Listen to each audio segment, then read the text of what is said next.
All right, so Facebook, Marquise, just wanted to touch base with you. As I promised, I was coming to deliver some love today. I've been talking about 15 pounds in 30 days. Let me give you some of the tips. I'm just gonna start giving you guys the program, right? Why hold out? Why I gotta pay? Blah, blah. I'm just gonna give you the program. You wanna know what it is? Today, I'm gonna give you the number one most overlooked secret. And when I say secret, it's the biggest cover-up of all. You ready for this? So as much as I would love to talk about all the wonderful eat this diet, don't eat that diet, and all those things, I want to break it down and get really simple. Your cell needs to be able to, number one, have oxygen in it. Number two, be able to have to eliminate waste. And number three, which works with waste and oxygen, is it needs to be hydrated. The number one secret to weight loss is water. Now, I know you're thinking, Marquise, but that's hogwash. No. You really got to get this. The number one secret to weight loss is water. It's really that simple. Now, I know you're thinking, how is that? Why do you try to make it so easy? I drink my water every day. Okay, let's break it down. Let's really talk about this. Now, for those of you who don't know, the reality is that you need, of course, well, how much should I have? What's up, Pat? At least half your body weight. Now, let's break that down because most of us don't really fully get that. Number one, when we talk about minimums, that psychologically something in us says, I want to do the least possible. Now, if your goal is to get half your body weight, that's minimum, 9 times out of 10, you're actually not getting it. Why? Because you've programmed yourself to set a level that says, this is what I got to get, and if I get close, then I feel good about it. I'm just saying. Number two, minimums were set as the baseline for us to exceed above. Now, I know that, you know that, that's obvious, that's clear, that's simple, but you really got to get it. If that's the minimum, right? Let's figure out how they got the minimum. Now, I love talking about averages. Now, what we have to know is that as a fundamental practice of medicine, doctors are given research and information based on averages, right? Now, if the average is constantly, let me slow that down. I'll repeat that. The information that doctors are given for prescribing, generally speaking, are based on averages. You understand that? But if the average is always declining, meaning if we're constantly becoming more and more overweight, then those numbers are continually being drugged down. They're nowhere near what we would consider optimal. If they were optimal, then they wouldn't be the way they are. They're based upon the mass majority. If the mass majority is unhealthy, then the information you're being given is below the bar. Does that make sense? I mean, if you work out on a regular basis, and you probably do, the information where you're being told you need to get half your body weight is below the bar. It's below the curve for where you are and what you do with your life. And that's a problem. Because just shooting for the minimum, which you don't always reach, we already talked about that, just on how we're wired. Interesting, isn't it, when you slow it down and think about it? So let's talk about, well, how much water am I really supposed to get? Well, that does vary. But there's a couple things you should know. Number one, scientifically proven, the average human utilizes. Now, this is average, and yes, we're talking about averages, but we're talking about adult average. Body weight's not really the focus here. The average adult human uses or utilizes as a normal function of daily capacity or daily function 100 ounces of water. Now, that's just living, breathing, talking, walking. Hey, Jacqueline, good to see you, darling. Judy, I see you. That's not really get that. Just living and breathing. On average, your body's going to use 100 ounces a day. That's not for those of you who work out. That's not for those of you who live in cold weather. That's not for those of you who sleep with heavy blankets. Now, I know you're probably thinking, what? Okay, let's break it down. Let's take it a step further. So, for those of you who live in cold weather, your body's constantly trying to adjust the temperature for all the layers that you're wearing to keep yourself warm. Like literally, like water, it works. water helps your body. It's like the thermostat. It's like the fluid that helps your body regulate its temperature regardless of what the temperature is outside. Because to be honest, if you look at Wim Hof, the Iceman, and others, you'll discover that really it's not cold outside. The problem is our body doesn't have enough water to regulate whatever the outside temperature is. So if you did get enough water, again, we're not talking about the minimum, but if you increased your water, or you realize that you live in a colder climate where you're losing water simply because you're wearing layers in an attempt to stay warm, it means you've exceeded the normal average person who utilizes 100 ounces a day. Now, heavy blanket, that's a great question, Giordani. What about those of you who sleep with heavy blankets? But it's comfortable, it feels so good. Well, again, you force your body to try to regulate your temperature and keep you cool all night long so you don't overheat, which means it's using more water. Kind of like your car. It's using more water to regulate the temperature so you don't overheat, which means that it's taking more than the 100 ounces than it would living, breathing, walking, talking. So now, if you look at those two things, this is just cold climate people, right?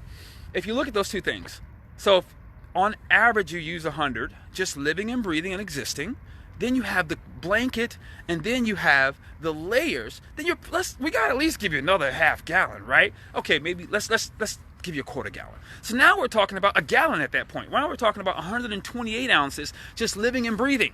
That's not going to the gym, friends. So why is that important? When your body's dehydrated, it has to work harder to eliminate and nourish your cells, which means you're at a deficit at a constant. Now throw in those of you who work out. Oh my God. Think about that. Now, if you work out, everyone loves a good sweat when you're working out, right? When you're working out and you're going hard, you're getting your sweat on, what's coming out of your body? We call it sweat, but it's actually water. You're exactly right. So if you are already at a deficit because you live in a colder climate where you've got the blanket and you're wearing the layers in an attempt to stay warm versus allowing the cold to nurture you, you're at 128 ounces right there. Just period. Oh, and that's the minimum.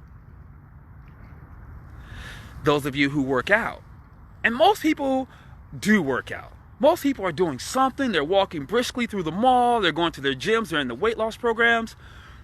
You're using that much more water. So now we're talking at least 150 ounces of water, potentially 200 depending on how hard you go. Now I know this goes against conventional wisdom that you find on the internet. All you gotta do is the simple math. Look at your lifestyle. Look at how you accommodate for being warm. Look at how often you work out. And then you begin to discover that you actually utilize a whole lot of water.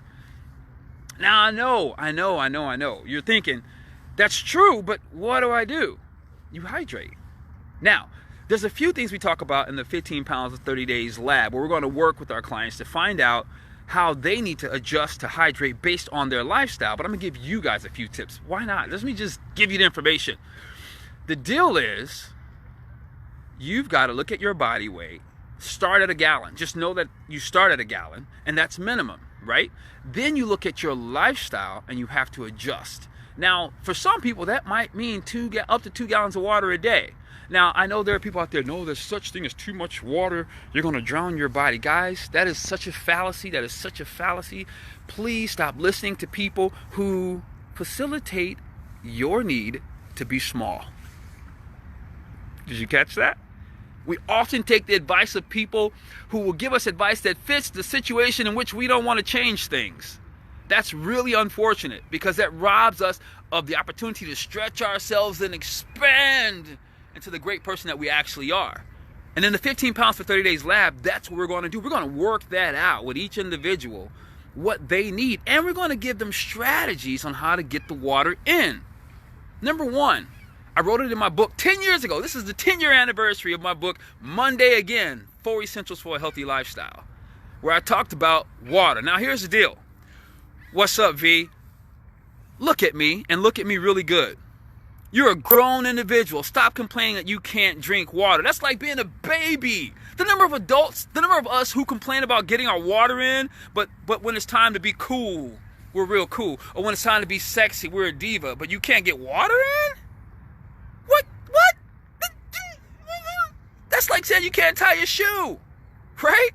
Now, I get it. It may not be that tasty, but what does taste have to do with giving your body what it needs to nurture you, to heal you, to repair, to remove weight, to eliminate, to cause your skin to glisten? I mean, really? That's the excuse? So in the program, we're going to break that down. We're going to tear that up. We're going to find out what's causing you to hide and become small when we talk about such a simple thing, and necessity is water. Here's something about water you need to know. How many of you, what's up, buddy? How many of you guys know this? One, you can live over 40 days without food. Yeah, we could exceed 40 days without food and actually not die. So for those of us who think we're starving, you're never starving. You're never, ever, ever starving. It's just not true. Not if you live in the United States of America, you're not. But we can exceed, our body can actually live and function exceeding 40 days without food. How many days can you go without water? Like, let's really talk about this. How many days can you go without water? 3 to 4. 3 to 4. Only 3 to 4 days. We can only go 3 to 4 days without water and we die. Like, that's it. We die. Like, that's how essential water is to our body's functionality. It's not an idea, guys. It's not something good. It's not a cool saying. It's essential. We can go without food exceeding 40 days, but we can't go without water 3 to 4 days or we die. Our entire system shuts down and we die. That's insane. That's insane. The reason I wanted to bring that out is because it's so critical that you stop playing the water game. You stop hiding behind it, trying to get in as little as you can. I see you, Giordani, drinking water now. Stop playing the game of getting as little water as you can and begin to consume it. Begin to drink it and drink it and drink it. Oh, I just remembered. If you're like me and you like your espresso or your coffee or your tea, that puts you at another deficit. Because for every 1 cup of coffee, you need at least 3 cups of water to come back to a net zero. Fascinating, isn't it? And it's not bad. It's just something you need to know because it might be the exact key that's preventing you from the weight loss. I think it was Davina. She lost 17 pounds during this program, only in the 3-hour seminar, not the 5-week lab that I'm hosting next week, the 3-hour seminar. She lost 17 pounds in the first 10 days with one major shift.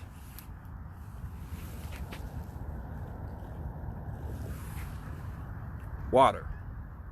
Guys, when I tell you that that is the #1 key to weight loss and wellness, I'm not exaggerating. Let's break down the science of it, okay? So you're at least 65% water. At least, right? Your body is 65% water. Now, that's different parts. I see you, Kim. You don't drink coffee. You're right. So you don't have to worry about making up that other 20 ounces. I'm sorry, 8 times 3 is 24 ounces of water to mitigate the coffee. So as you are 65% minimum water, your brain is 85% water. Guys, let's think about this. So we walk around functioning like a desert, like the sand over there, dry, where nutrients can't flow through it like it's supposed to. So waste sits in our body. Like, that's what happens. I mean, this is revolutionary if you get it. And we will spend a lot of time with each client figuring out what's blocking them so they can begin to consume more. Now, I got one more key I want to give you because this is going on a little longer than I thought, and I don't want to keep you too long. Here's a quick strategy on how to get it in. I'm going to give you 2 things, all right? So number 1 is add something to your water. Now, when I'm struggling with my water, and yes, there are times I mentally struggle with my water, I play the game, the kid game that I'm getting on you about. It happens to me where I'll go through a period and I really don't want to drink water. Ridiculousness. Exactly, I agree, right? I add a bunch of lemons to my water. Now, a quarter of the cup might actually be, I see you, Judy, great job. A quarter of my container may be lemons. And I realize that that's not the actual amount of water I'm drinking, but what that does is that helps me consume it. It opens my palate and I want to drink it more. Now, Misha, one of my friends, she also does some coaching at the Gym 360. What she does is she adds blueberries and strawberries and mint leaves and all those great things. There's nothing wrong with that. In fact, all those things are refreshing because they're living. They're not dried leaves and things like that. They're fresh leaves going in to help aid her body's desire to drink water. But again, does it have anything to do with taste that we drink water or we don't? No. And that's one of the things we're going to break down in the program. So back to the strategy so I can get off of here.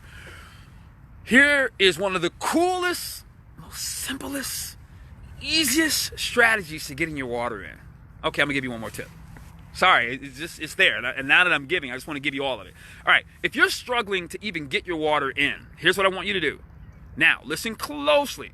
Dr. Bat Mongeldi practiced this several years ago, and he wrote it in his book, Your Body's Many Cries for Water. Because number 1 and number 2 and number 3 and 4, most of the time you aren't hungry, you're thirsty. But to help you contain the water, and I don't mean contain like holding water, I mean like for your cells to absorb it, take a pinch of salt each morning. Only do this for like 3-4 days. You don't need to do this as a habit. This is not what I'm recommending. I'm just saying 3 to 4 days to get you started on increasing your water regimen. Take a pinch of salt, put it right on your tongue in the morning. That's going to help open up your cells so they can absorb the water and retain the water and utilize. Utilize is a much better word. You're going to utilize the water and allow your body and your cells to absorb it so that they can heal and replenish and repair like they're supposed to do without being in a desert. Now, here's that strategy I've been holding out on. Sip your water like you sip your liquor. Yeah, sip. So by sipping 3 to 4 ounces every 20 to 30 minutes, from the moment you wake up till you go to bed, you're guaranteed to get in more than a gallon. Guaranteed. Guaranteed. Let's break that down. Okay, so if we're doing 4 ounces every 20 minutes, 4 times 3, 20, we can get 4, so 4 times 3 is 12, so we can get 12 ounces in an hour, right? So at 10 hours in a day, you're at 120 ounces. Now, that's not enough. Remember we talked about minimums earlier? But it positions you to be on the streak of winning. You're closer to winning that day because you're awake more than 10 hours a day, right? So if you throw in another 4 to 5 hours, then you've exceeded a gallon. And for those of you who work out, you must exceed a gallon every day in order to give your body the opportunity to be maximized in terms of healing, repairing, replenishing, and losing weight and getting rid of waste. I met a guy, I don't remember his name right now. I met him when I was just in Florida a couple of weeks ago. He's a diabetic, and he was at one point 367 pounds. When I met him, he was 198. He lost the weight in about a year and a half, about 2 years, roughly 2 years or so. And we were talking about his strategy. And he's like, dude, I pretty much eat whatever I want. I'm not too bad, but I pretty much eat whatever I want. But what I do is I drink 3 to 4 gallons of water a day minimum. I said, what? He said, yeah, I actually trained my body because I was really sick at one point, and I actually caused my bladder to expand. Now listen to the context. I didn't tell you to drink 3 or 4 gallons of water, but he caused his bladder to expand to help his body heal. And as a result of that, of course, he has some different things he has to work through. He can't hold his urine as long as he'd like. But here's the lesson. I didn't even know we could consume that much water. But what he talked about was his weight was just falling off. And here, ladies, why am I telling you this? Many of us worry about when we lose the weight, what are we going to do about our skin? Did you not know your skin is your largest organ? And I know people who lose weight are always concerned about it. Here's the deal. Because water is the great weight loss tool and empowers our cells to get rid of waste and replenish and renew even our skin, he had very little stretch marks. And when I say very little, I mean, I was shocked. There was no flab hanging over or anything like that. Oh, and he doesn't work out. He doesn't work out. So like I told you, I'm going to give you the number one. I've given you the number one weight loss, most overlooked secret on the planet, and that is water.